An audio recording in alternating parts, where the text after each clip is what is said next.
Welcome to Murfreesboro Storytellers. We're originating our program today from Batey Farms, better known and referred to as the Grove, and we are pleased to talk about agriculture in Rutherford County. We're pleased to have Brandon Whitt, who is owner and operator of Batey Farms, Yep. and Anthony Tuggle, who is County Director for the Agricultural Extension Service. Welcome, gentlemen. Thank you. Good to be Thank here. you for having us, John. Two experts in agriculture if there ever were. That's right, Anthony. Experts. Generally about agriculture in Rutherford County, Anthony, how much farming is done in Rutherford County now compared to years ago? Believe it or not, John, we actually, looking at the 2012 census, was the latest one. Okay. We actually have more farms than we had in 2007. And the acreage have also increased. Farming have changed a little bit over that time, from large farm to maybe smaller farm.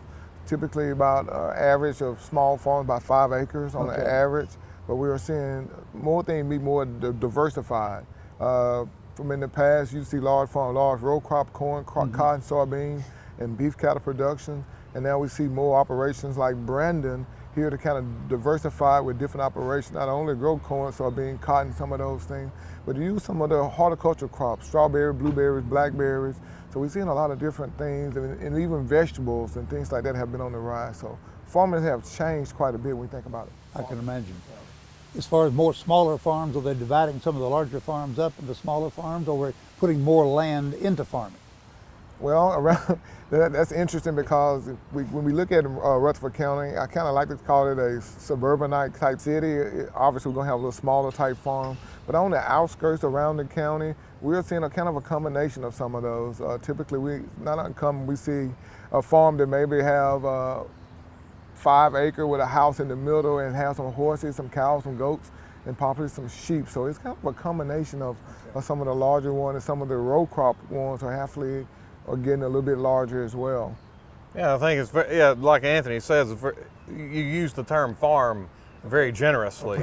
and so a farm can be, that 5 acres with a few chickens, or it can be, 2,000 acres of row crops. And so there's a vast difference in the definition of, but it all relates to agriculture and going back to a rural community and the diverse landscape that we have here now. There's so many wonderful things about Murfreesboro, centrally located here with where we are, but we have such a diverse landscape and an opportunity to offer direct, locally grown products. So it's allowed us as farmers, we have the customer base here now with a growing population, so it opens the doors and opportunities for us to do things that traditionally we used to do when we milked cows, and you would sell the milk into Purity down at Nashville and they distribute it out, for example, whereas now you see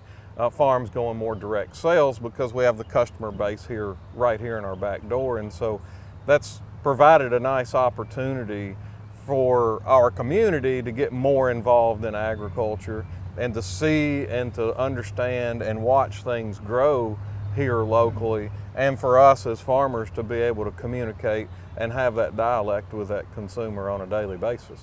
You mentioned dairy farming. I remember not too terribly long time ago when that was a big industry here. I remember we had as many as 150 dairy farms. Absolutely. And probably now, count them on your hand. we have 3. 3. I believe, is it 3? 3 or 4. I think it's 3 in the county now. So we have gone from traditionally a very rich dairy county here because of our landscape.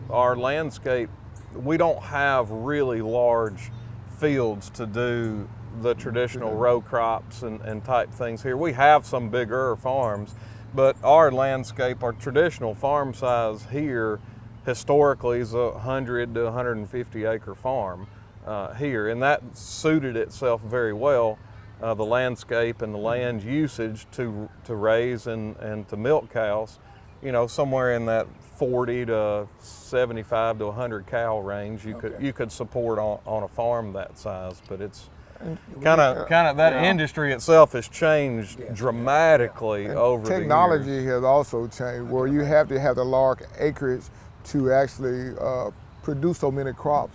So now with technology, within seeds and production practices, So now we can grow a lot more on a smaller landscape, smaller acreage of land. So. Yeah. And so you've seen farmers in the community and all, you know, as one industry changes and you can't be economically viable in that anymore, you have to diversify and you have to do different things. And so you see more direct sales now with maybe those dairy farms have gotten into vegetable production, or they've gone into crops or hay or whatever those may be. You try to find ways and adapt to your surroundings and adapt to your community of how that changes. And that's, you know, prime example is the strawberry patch here. You know, you asked me 15, 20 years ago if I ever thought I'd be farming strawberries, and I would have said, no, I really highly doubt that. I mean, because I grew up as in beef cattle and dairy cattle and tobacco, and then of course got married to Catherine and got into the hog business 20 years ago with her and John L. So, you know, you just didn't see yourself going in different ways, but that's life, right? And you roll with life. You roll with life, and you roll with your surroundings and the opportunities that present themselves. And I think that's what agriculturalists, that's what farmers are. We're opportunists and entrepreneurs that constantly look for ways to be a better part of our community. How is what we do important? You know, and it's great that you're here, because we all love to eat 3 times a day, if not more. And if there's ice cream involved, we can handle that much more than 3 times a day. Change the subject now. But it's very important for us to connect our consumers and our end users to where that food is actually coming from, and just how important that agricultural landscape is here in Rutherford County. Tell us more about the strawberry patch. High visibility here right on Medical Center Parkway. A little visible. It is a little visible from here, and that was the main thing that we wanted. You know, we've been where we are sitting today, the Williamson family still owns, and of course we operate the farm operation as Batey Farms here, but the Williamsons we've been able to partner with over the years. Batscombe and Mitsu Williamson, traditional dairy farm here. It's about 240 acres here, and like I say, it was traditional dairy farm, and that went by the wayside years ago. And so we looked for more opportunities to, instead of folks just driving by and going, oh, there's a field and there's a barn over there, we want them to come to it. Sure. We want you to see that. We want you to be a part of that. We want you to be a part of that experience that teaches not only you as a mom and dad, but the children about agriculture, and having them understand those 3 or 4 portions on their plate don't get there very easily. It's a lot harder than just going to the grocery store and selecting it off a shelf. There's a whole lot of work and a lot of transportation that goes into putting that meal together on your plate every day. Well, that just kind of reminded me of, Brandon mentioned a couple of things earlier about direct marketing, and that is what people are looking for these days is a story, and they can relate to Brandon and get where they get their food from. Mm-hmm. And when I say Brandon, I'm talking about all producers. So direct marketing, you eliminate the middleman as well. So I was going to say, you don't have the middleman. You don't have the middleman, and actually kind of get their little piece of the pie. Yeah. But more importantly, it's that story. They can relate to Brandon or the other farmers growing the product and basically getting it direct. So it's fresher and it tastes better. So they're getting a direct product versus having to ship it somewhere and be processed and getting it back to. So that's what people really look for in direct marketing, and also it's helped the producers out a lot. Yeah, we talk. You know, we all look at things from a healthy lifestyle aspect, and the closer to the farm, the less processed way that we can consume our food, the better it is for us. The fresh fruits, the fresh meats, the fresh vegetables, all of those things, instead of, you know, pulling them off of the frozen aisle or whatever, and they're already made meals and those types of things. You know, we want that healthier lifestyle, and our consumers, you know, demand that, and it's something that they ask for on a daily basis. So you've seen an explosion, not only in Rutherford County, but in all across Tennessee, in farmers markets and direct sale opportunities. The Extension office has a terrific market every Tuesday and Friday morning.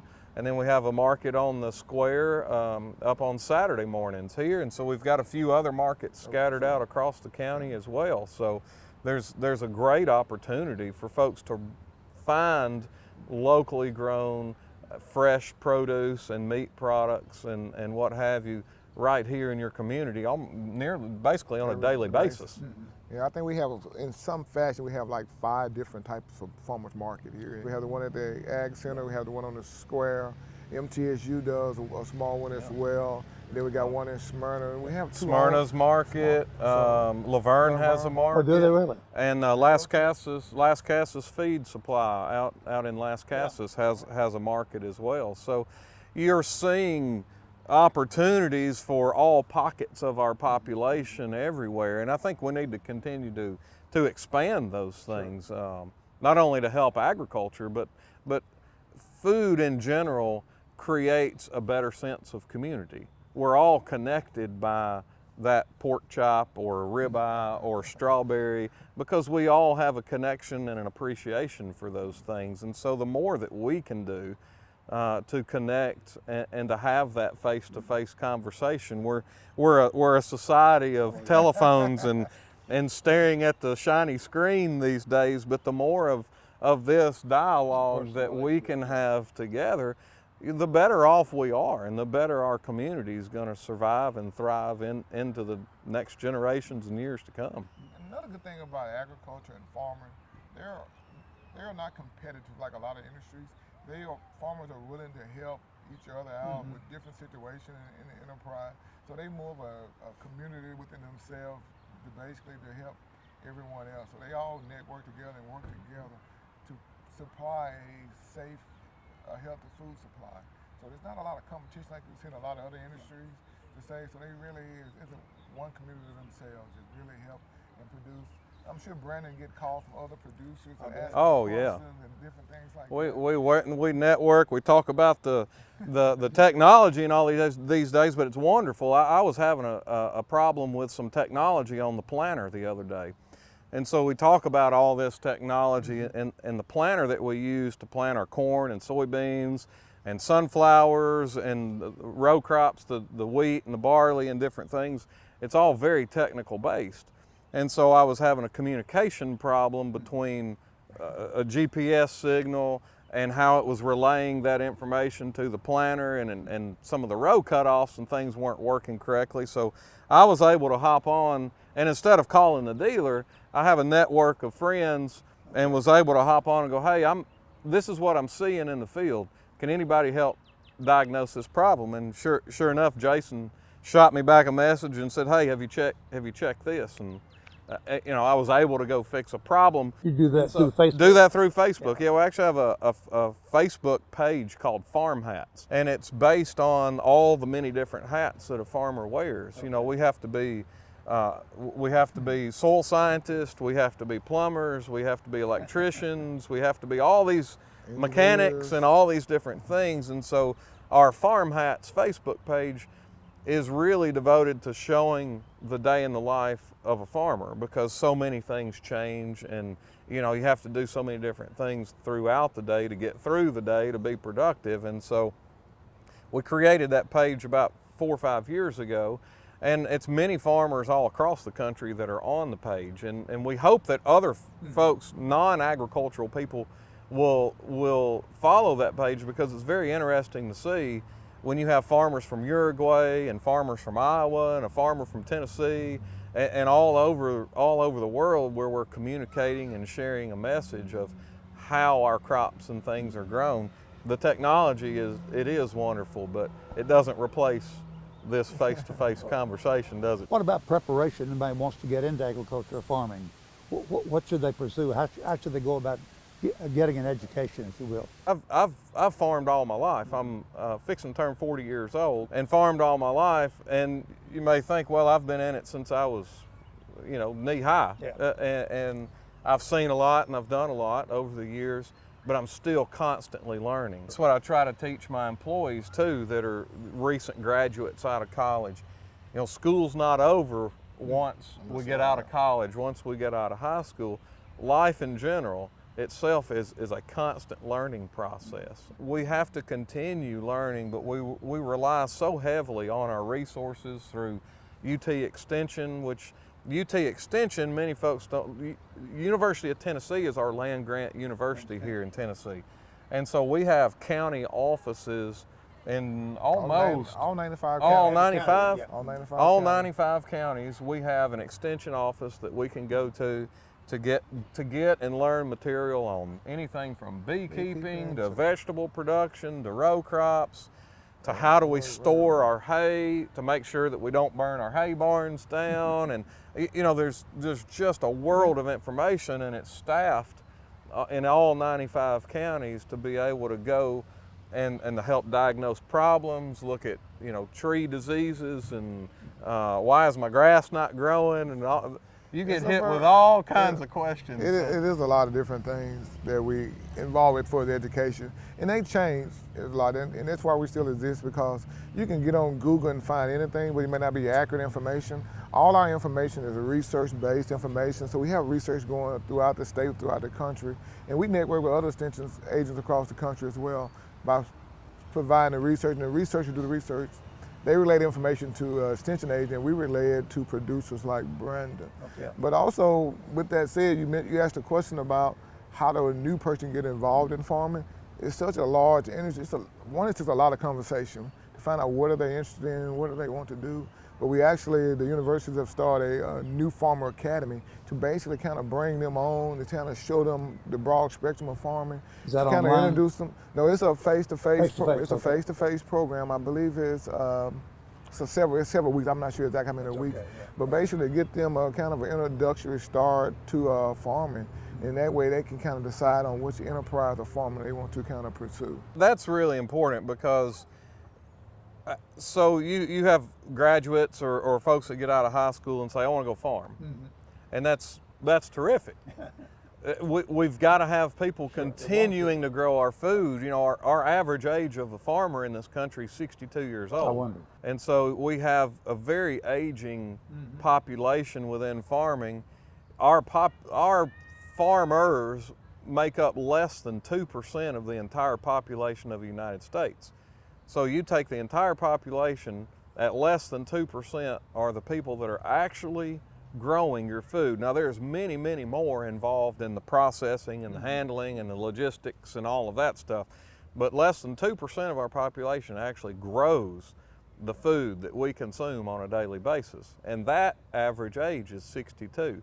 So we need more farmers to come into this profession, but we've got to get them in the right areas. You take a young graduate here at MTSU that wants to get out of school and wants to go buy land here in Murfreesboro and start a row crop farm. Probably not the best idea.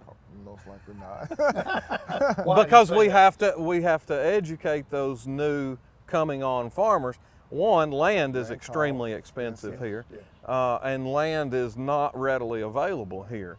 And so you have to look at what dynamics are around you, and that's the thing that the educational aspect of what Extension and our USDA and our FSA offices here can provide is the opportunity for folks to learn what it is around you, so that if you want to go into raising 10,000 acres of wheat, you need to go to an area that's suitable to do that. Whereas if you want to grow 5 acres of tomatoes, I bet you can do that here in Rutherford County, or you know, but you got to look at your surroundings and where you are, and that's a very important part for young couples and young entrepreneurs that want to get involved, is to learn to study and to just be diligent in visually seeing what's in your community, so that you can then go out and put yourself into a market that has a better chance of being sustainable moving forward. And we make those recommendations to people all the time. We advise them to create a budget and do different types of things. See, is that will it work? And then we can kind of help them. We have another department called Center for Profit by Ag. It's a partnership with the University of Tennessee and Farm Bureau. And basically they go there and walk we literally walk a person down that path and see if it's going to be a profitable enterprise. And after going through that, they might, obviously it's up to that person to decide if they're going to do it or not, or either try to help them tweak it to make it profitable. So you really want to do your research before just buying some land or renting some land and going out and just trying to plant something. Because a lot of times we see people do it, have no market to sell it, and they're stuck with it and call us, what am I going to do with it? So you look at some of the things that are coming online now. A big topic in agriculture, in Tennessee agriculture these days, is hemp production. Yes. We're looking at all the industrial uses of hemp production. And me as one farmer, I've probably had 20 plus calls from individuals wanting to get into farming because they see hemp as, and I know the extension office has seen it as well, and it's farming isn't something that you can just jump right into without knowing, what is your end goal? What do you visually see? And how do you fit yourself into that marketplace? You can grow, grow the best. You could have the best milk in the world, but if you want to sell that, if your market is selling that to lactose intolerant people, then it doesn't matter how good your milk is. Doesn't work good. Or anything else. You've got to understand what is your end use going to be, and what are those expenses going to be. Primarily, it's very important. A lot more to farming than just farming. Yes. Farming is a true small business, and understanding that business, the full circle of that business, if just because you can stick a seed in the ground and grow it, that's only one very small aspect of the agriculture field these days. What's the average farm size in Rutherford County? Any idea? I'm going to say, if you had to guess, 40 to 70 acres. Okay. But you take a farm like ours, we own a certain amount of land, and then we actually rent land from other landlords and all to make up our entire operation. And so that you have a lot of farms and farmers that own a certain piece of land, and they rent other farms and other tracts of land to make up their whole sum of operations. So you'll see that a lot. So you'll take, our farm, we raise about 2,600 acres of row crops, but we don't own all. We rely on other landlords and folks that have land to be able to rent that land and to raise the crops on it that we turn into hog feed, or we're taking barley now and we're malting that barley, and that barley is going into all types of malt beverages and beers and whiskeys and things. And so another way of finding direct markets to get into and add value to things that you're already growing. How many acres do you have at the Grove? There's about 240 acres here at the Grove. Okay. So to break that down, so for folks that drive by, we've got about 6 acres that are in specialty crop production, blueberries, blackberries, and strawberries, sweet corn. We've got about 140 acres here that is in row crops that you'll see corn or soybeans, milo, barley, different things as the years change. And then we've got about 30 acres of hay production here on this farm. Brandon mentioned some of the other things that we're doing. We mentioned the land grant institution. There are other ag schools in the state as well, like MTSU.